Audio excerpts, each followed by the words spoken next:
Hey everybody, it's Miss Peppers. I'm here at my remote learning artist studio. Today we're going to draw a big cat, specifically a leopard. So let's get started. The supplies that you will need for this leopard draw along are a white piece of paper, a pencil, and a Sharpie. All right, so we're going to get started on the leopard drawing, and feel free to pause the video if you need to stop and catch up or erase something if you're using pencil. So I'm going to kind of start in the middle of the page with the nose. It's going to be a triangular shape. You're going to curve the points, so it's going to be curved instead of pointed. Divide that in half with a quick line down the middle.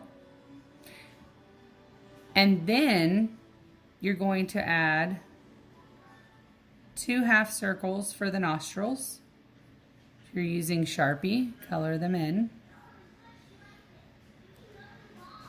From there, we're going to kind of make a smiley face come down for his mouth from the nose. Whoosh, whoosh.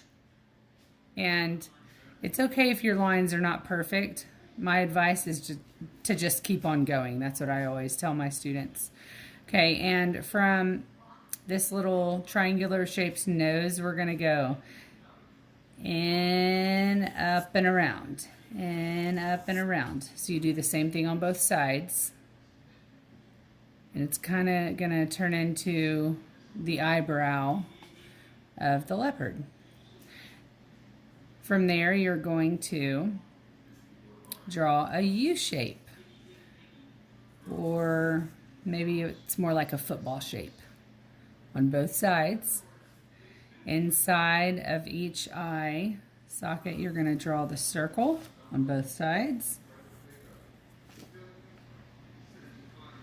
and a dot in the middle. If you have a smaller Sharpie or a pencil, you can add some of these lines coming out of the pupil, just some details. What I start with is north, south, east, west. They're not exactly straight, they're kind of curved. And then fill in the empty spots. All right, so back to this mustache area, we're gonna add 5 to 10 dots on each side of the nose. 1, 2, 3, 4, 5, 6, 7. 1, 2, 3, 4, 5, 6, 7. And we're gonna hold off on the whiskers. We're gonna continue with the mouth and the chin. So the chin line comes down from this little mustache area. It's kind of like the bottom of a square or a rectangle, but with rounded edges. And then you're going to do a very subtle smile line. It's going to kind of be shaded, so if you have pencil and you're planning on outlining it with Sharpie, just hold off on that. If you have Sharpie right now, go ahead and color that in. Going to be the dark area of the inside of his mouth. All right, so before we draw the whiskers, we kind of want to mask off like how the face is connected, the shape of the face. So you're going to kind of give yourself some points of reference. So a little bit outside of the eyes, make a dot there and a dot there. And this is for the ears. But the face in general, I'm going to show you a finished picture, is going to look a little bit like a triangle. Okay? So we're going to start with this line right here from the mouth and connect it to one part of the ear on both sides. So start coming out right there. And you can add a little fuzz by making zigzag lines, and just stop when you get to the point of reference that you made for the ear. I would do another point of reference for when you go up, around, and down for the ear, up, around, and down. I did that free-handed, but I would give yourself a point there and there. So it's kind of equal on both sides, or easier to measure visually. Then you do the same way on the other side. Their ears are pointed, they stick up, they're short, but they're rounded on the tops. And when you connect this line to this line, it doesn't just go straight across. Actually, you're going to move up on the line a little bit and then have another subtle curved frown line, woo, to connect. Okay, now we're going to add a little bit of detail to the ear, inside of the ear.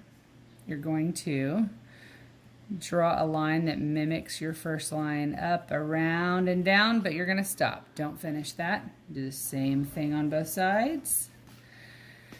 And if you're experienced with shading and you want to get a little bit more into detail with some of these crevices and cracks and stuff, you can do that. Or a skinny pen Sharpie. I'll just do it with this Sharpie for now. But you're going to add taller lines right here, and it's going to go smaller, smaller, smaller. Taller lines right here, smaller, smaller, smaller, to create kind of like the fur. Or you can zigzag it. Okay. Okay, the next thing you're going to do is mask off the shape of the body. Now, there's a couple different ways you can do it. I'm just going to have my leopard sitting down. So I'm going to start from this cheek area and go around and pretty much down off the page.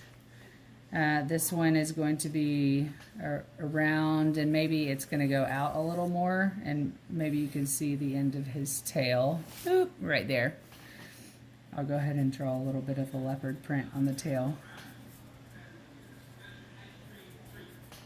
All right, so we almost are ready to add the leopard print. In fact, you can go ahead and add now the whiskers. I would do three or four on each side, just quick, loose lines. 1, 2, 3, 1, 2, 3. And then we're going to work on the leopard print or pattern. And I'm going to show you the finished example. When you're doing the leopard print or pattern, it's kind of like a U shape, and then you color it in, okay? Or just random spots. They're very organic and not geometric. Tiny spots. So they all look a little bit different on every leopard, just like a human's thumbprint.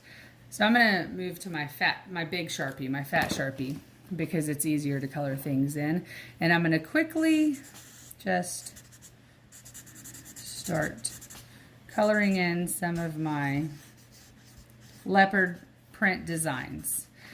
So if you want to pause the video, I'll go ahead and pause my video and finish this part. This takes a while. You might have to pause for a little bit longer than I paused to create your pattern.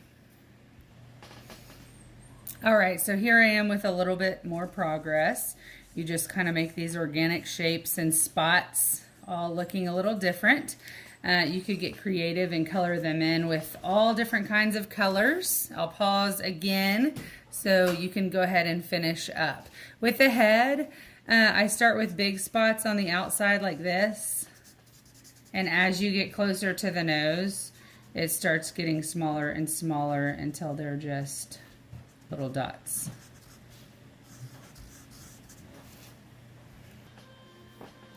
All right, there we go. I have finished my spot design, and now we have our leopard. The finished product that I was showing you, this one, I just used my pencil a little bit and shaded underneath where two different lines would meet or around the edges. So if you want to spend some time shading with pencil, you can do that. And I hope you enjoyed the lesson. Come back and see me again. Thanks for watching. Don't forget to like and subscribe.